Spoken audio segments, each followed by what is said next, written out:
What's up everyone, this is Spooky Schmack, and I just wanted to showcase my Aerith build from Final Fantasy.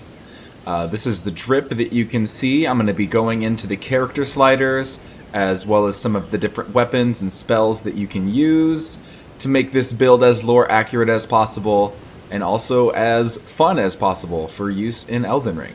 So let's get to it.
So first I'm going to get into the equipment that we use, and for this build I'm using the Twin Blade.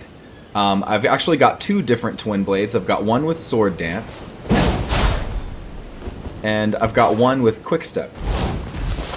Both of these Twin Blades have the Sacred affinity. The reason that I chose the Twin Blades is because it looks similar to the staff that she uses.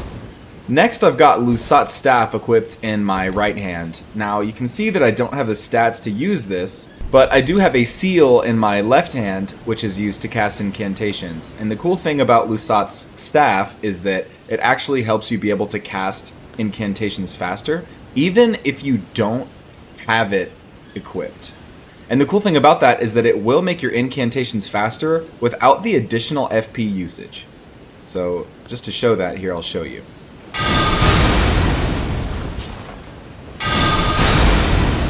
It's a very slight differentiation, but it's definitely important because this build is totally centered around being able to support other players. So some of the different spells that I'm using for this build are going to be Wrath of Gold for an offensive spell, Aspects of the Crucible Horns for another offensive spell, Shadow Bait, which is actually going to be useful for helping distract enemies, because this is a support character. Erd Tree Heal, which is probably one of the most important. Blessing of the Erd Tree, which will allow you to passively heal all of the people that you're with. Protection of the Erd Tree, which will help prevent people from building status effect. Golden Bow, which will increase the attack and defense of your cooperators. And then we've got Barriers of Gold, which will help negate magic damage. Golden Lightning Fortification, which will help prevent lightning damage. And Lord's Divine Fortification, which will help prevent holy damage. So next up, I'm going to go over the armor choices for the build. There are two different chest pieces that I like to use for this build, and it's going to be the Deathbed Dress or the Traveler's Clothes. I'm going to keep it on the Traveler's Clothes for now. I also use the Crimson Hood, the Godskin Noble Bracelets, and the Errant Sorcerer Boots. For the talismans, I like to use the Two Fingers Heirloom, which increases your faith, the Erdtree's Favor 2, which increases various stats, the Primal Glintstone Blade, which will reduce your overall health, but also reduce the amount of FP used to cast spells, and the Radagon Icon to cast spells faster. And that's pretty much it for all of the equipment that's used for the build. Let's take a look at the stats really quick. So the stats I have set up for this build are going to be for a level 175 character. I have 61 Vig, 60 Mind, which is going to help with casting these incantations. Especially if you're a support role, you want to be able to cast as many as possible. 25 Endurance, 10 Strength, which is needed for the Twin Blades, 18 Dex, which is needed for the Twin Blades. Intelligence is 10, because we're not using anything that has intelligence for this build. 66 Faith, and then 10 Arcane. And that's pretty much it.